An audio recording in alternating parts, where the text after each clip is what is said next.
안녕하세요 여러분, 성공합시다. 자, 오늘은 택함 받음에 대해서 이야기를 하려고 해요. 우리는 가끔 그런 질문을 하잖아요. 저 사람은 왜 구원을 못 받았지? 유대인인 예수님하고 한국 사람인 나랑은 무슨 연관이 있지? 하는 질문을 하곤 해요. 바울이 9장에서 그 내용을 다루고 있는데요. 지금 바울 입장에서는 자기 동족 이스라엘은 하나님의 약속을 받은 사람들이잖아요. 그럼에도 불구하고 예수님을 믿지 않음으로 해서 하나님의 자녀로서의 어떤 약속이 파기된 것 같은 기가 막힌 상황이 온 거죠. 얼마나 많은 고민을 했겠어요. 이건 정말 하나님의 약속이 파기됐는가? 정말 이들은 이거의 끝인가? 그럼 그 전의 약속은 무엇인가? 뭐 이런 거 얼마나 고민을 했겠냐고요. 거기에 대한 답들을 바울이 깨닫게 되었고 그 이야기를 오늘 9장에서 나눠주고 있어요. 자, 한번 들어가서 보도록 할게요. 1절, 내가 그리스도 안에서 참말을 하고 거짓말을 아니하노라. 나에게 큰 근심이 있는 것과 마음에 그치지 않는 고통이 있는 것을 내 양심이 성령 안에서 나와 더불어 증언하노니 나의 형제 곧 골육의 친척을 위하여 내 자신이 저주를 받아 그리스도에게서 끊어질지라도 원하는 바로다. 자, 바울은요, 자기 동족 이스라엘의 문제로 마음에 큰 근심과 고통이 있다고 말해요. 그게 얼마나 간절하냐면요, 그들이 구원받을 수만 있다면 자기가 지옥에 가도 괜찮다고 말할 정도였어요. 이 구절로 인해서 구원이 파기될 수 있다고 주장하는 사람들이 있는데요. 사실 그게 아니고요. 이 표현은 순서적인 표현으로 보시는 것이 맞아요. 또 이 모습은요, 예수님의 모습을 보여내고 있어요. 하나님이신 예수님이 죄인의 몸으로 이 땅에 오셨죠. 그리고 인류의 모든 죄가 그 제물 대신 예수님께 전가되어서 십자가의 제물로 제단에서 죽임을 당해요. 이것이 제물로서 저주를 받은 모습이죠. 이 십자가의 구원을 통해서 하나님의 진노가 풀리고 우리가 구원을 받게 되었어요. 바울이 이 이야기를 하고 있어요. 바울도 이 예수님의 저주받은 제물의 모습의 그 길을 따라가겠다는 거예요. 사실 이것은요, 모든 크리스찬들의 삶의 패턴이어야 해요. 예수님께서도 나를 따르려거든 날마다 자기 십자가를 지고 따라오라고 하셨잖아요. 십자가의 길은요, 부귀영화의 길이 아닌 고난의 길이기 때문이에요. 바울의 고백처럼요, 우리도 저주받을 각오를 하고 가는 길이에요. 바울은요, 원래 아주 부유한 가문에 아주 미래가 촉망받는 유능한 학자로서 인정받던 삶을 살고 있었어요. 그런데 그가 십자가의 길을 걷기 시작했을 때 칭찬 대신 비난이 쏟아졌고 꽃길 대신 매와 태장과 동족의 위험과 강도의 위험과 바다의 위험과 모든 위험들이 그를 따라왔고 또 감옥에 갇히고 결국은 순교를 당했잖아요. 세상의 기준으로는 그는 정말로 실패하고 저주받은 모습이잖아요. 바울은 여기서 내 동족이 구원을 받을 수만 있다면 그 저주받은 모습으로 평생을 살겠다는 고백을 하고 있어요. 여러분, 이 고백 진짜 진심 어린 우리의 고백이 되길 소망해요. 떨고 계신 거 아니시죠? 자, 4절. 그들은 이스라엘 사람이라 그들에게는 양자됨과 영광과 언약들과 율법을 세우신 것과 예배와 약속들이 있고 조상들도 그들의 것이요 육신으로 하면 그리스도가 그들에게서 나셨으니 이는 만물 위에 계셔서 세세의 찬양을 받으실 하나님이시라. 아멘. 자, 바울은요, 이스라엘이 가지고 있는 특권에 대해서 얘기를 해요. 그들은 양자되었고 하나님을 모시는 영광을 가지고 있었고 또 언약들, 율법, 예배, 하나님의 약속들이 그들에게 주어졌어요. 그뿐만 아니라요, 아브라함, 이삭, 야곱과 같은 조상들도 그들의 조상이었고요. 그리스도조차도 육신으로는 그 민족을 통해서 태어났어요. 엄청난 영광이자 특권이죠. 우리도 가문에 유명한 사람 하나만 있어도 우리는 세종대왕 가문이야 이러면서 자랑하잖아요. 그런데 그 정도가 아니라 그리스도가 나신 가문이라니 대단한 거죠. 근데요, 유대인이 이런 거를 먼저 받고 택하심을 받은 거는요, 복음을 전하기 위한 샘플이었지 혈통의 문제가 아니었어요. 그거를 증명해 주는 거가 그 다음 스토리들이에요. 자, 6절. 그러나 하나님의 말씀이 폐하여진 것 같지 않도다. 이스라엘에게서 난 그들이 다 이스라엘이 아니요. 또한 아브라함의 씨가 다 그의 자녀가 아니라 오직 이삭으로부터 난 자라야 내 씨라 불리리라 하셨으니 곧 육신의 자녀가 하나님의 자녀가 아니요. 오직 약속의 자녀가 씨로 여기심을 받느니라. 자, 원래의 논점으로 돌아가죠. 하나님의 말씀이 폐하여진 것이 아니라는 거죠. 그러니까 이스라엘이 구원을 못 받고 있고 예수님을 거부하는 거가 하나님의 말씀이 폐기가 된 게 아니라는 거예요. 이 말은요, 다수의 이스라엘 백성들이 예수님을 배척한다고 해서 하나님의 말씀이 실패한 것이 아니라는 말이에요.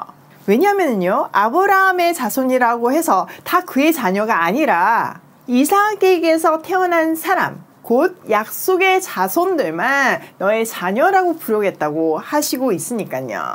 육신의 자손이 다 이스라엘이 아니라 약속의 자녀만이 참 이스라엘이라고 말하고 있어요. 자, 9절. 약속의 말씀이 이것이니 명년 이때에 내가 이르리니 사라에게 아들이 있으리라 하심이라.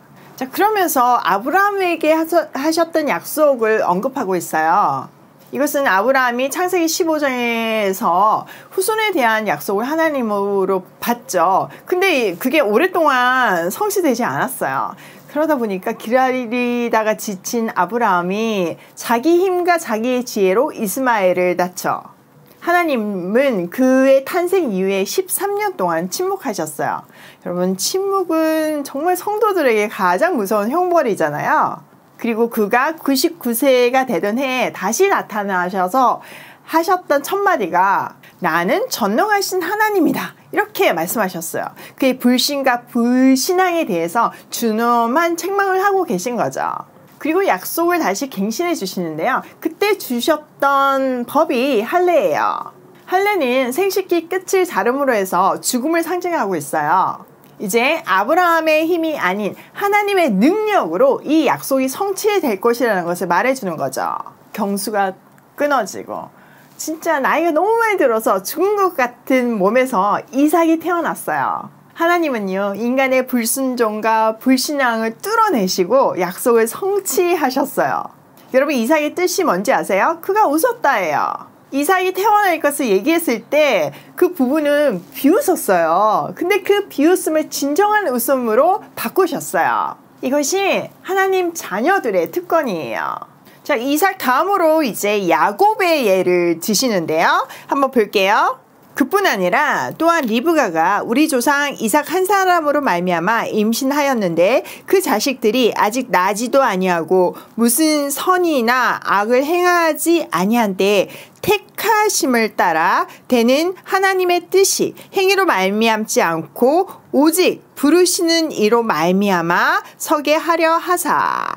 리브가에게 이르시되 큰 자가 어린 자를 섬기리라 하셨나니 기록된 바 내가 야곱은 사랑하고 에서는 미워하였다 하신가 같으니라.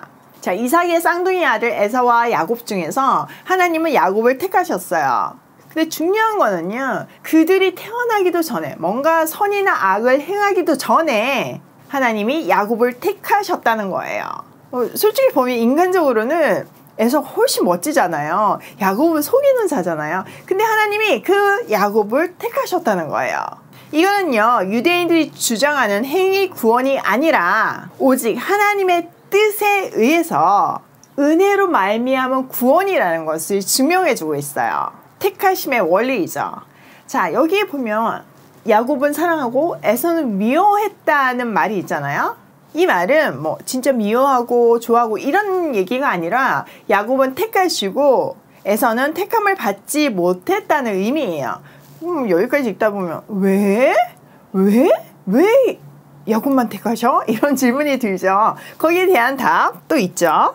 14절 그런즉 우리가 무슨 말을 하리요 하나님께서 불의가 있느냐 그럴 수 없느니라. 사람들은 하나님 불공평하신 거 아니야? 차별하시는 거 아니야? 이렇게 얘기하잖아요. 근데 그럴 수 없다 그렇게 얘기하면서 설명이 이어지는데요. 15절 모세에게 이르시되 내가 긍휼히 여길 자를 긍휼히 여기고 불쌍히 여길 자를 불쌍히 여기리라 하셨으니 그런즉 원하는 자로 말미암음도 아니요 다른 박질로 말미암음도 아니요 오직 긍휼히 여기시는 하나님으로 말미암음이니라.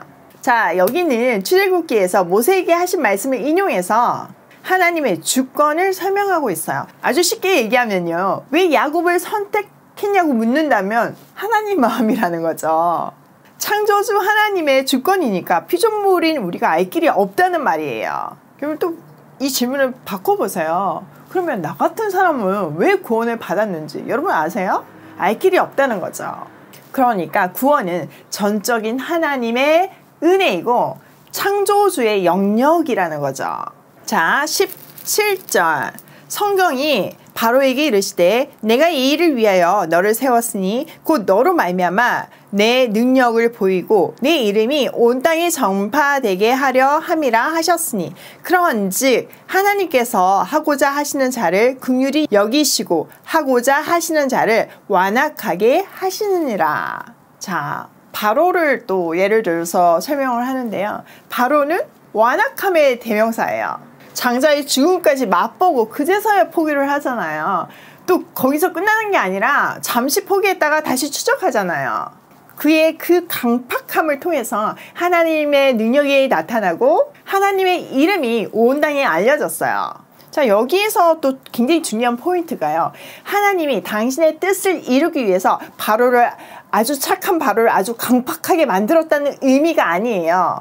바로는 원래 강팍했어요. 그는 완악해서 하나님을 믿지 않아서 하나님을 반대해서 심판에 이를 수밖에 없는 존재였어요. 그런 바로의 강팍함마저도 하나님께서 사용하셨다는 의미예요. 그냥 그를 완악함에 내버려 두셨을 뿐이에요. 그렇게 보면 구원받지 못한 사람들에 대한 답도 좀 나오죠. 그 사람이 막 너무 구원받고 싶은데 하나님께서 억지로 지옥으로 보낸 게 아니에요.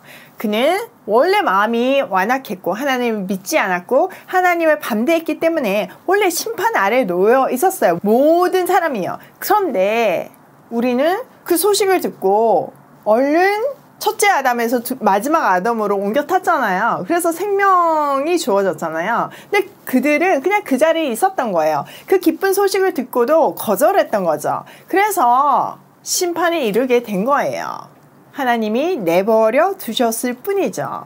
성경은요, 늘 구원이 모든 사람들에게 열려 있다고 말해요. 모두가 첫째 아담에게서 났다고 얘기를 하고 있고 누구든지 마지막 아담인 예수께 나아올 수 있다고 말하고 있어요. 우리가 만약에 구원을 받지 못하고 지옥에 간다면 그것은 전적인 우리의 죄 때문인 것이고 우리가 천국을 간다면 그것은 전적인 하나님의 은혜인 것이에요. 여러분, 왜 내가 구원을 받았어요? 이스라엘을 연약한 아브라함을 택했던 것처럼 부족한 우리가, 죽을 수밖에 없는 우리가 택함을 받은 거는요, 하나님의 은혜를 강조하기 위해서예요. 우리가 잘나서가 아니에요. 그래서 우리는 이 구원받음을 너무 감격스럽고 기뻐해야 하지만 자랑할 일은 아니라는 거죠. 이 선명한 구원의 감격이 전도의 동력이고요. 바울처럼요. 또 이 구원의 감격은요, 우리 마음에 예수의 마음을 준비시켜요.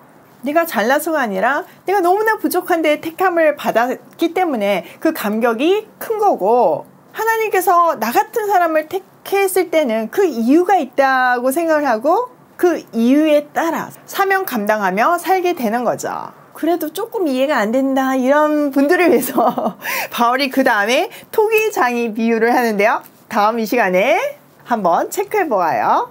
첫 번째, 하나님의 자녀가 되는 것은 육신이 아닌 믿음에 따라서이다. 그래서 우리가 유대인인 예수님을 한국 사람인 내가 믿을 수 있는 거예요. 두 번째, 나를 택해 주신 하나님의 은혜에 대한 감격이 넘쳤으면 좋겠어요.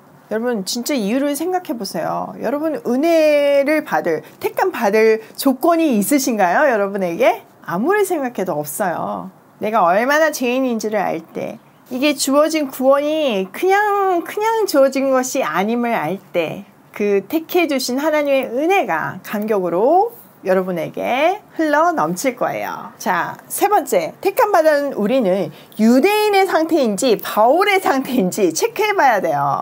유대인들은 난 택함 받았어 하고 그게 자랑이 되고 오히려 걸림돌이 돼서 다른 사람들이 구원 받는데 막아섰어요. 걸림돌이 됐어요. 그러면 안 된다는 거죠. 우리는 바울의 마음 상태처럼 택함을 받았기 때문에 저주까지도 감당할 수 있는, 그래서 십자가의 길을 선택할 수 있는 그런 믿음의 사람이 됐으면 좋겠어요. 오늘도 나를 택해 주신 하나님의 은혜에 감격해서 택함 받은 사람답게 고고싱해요.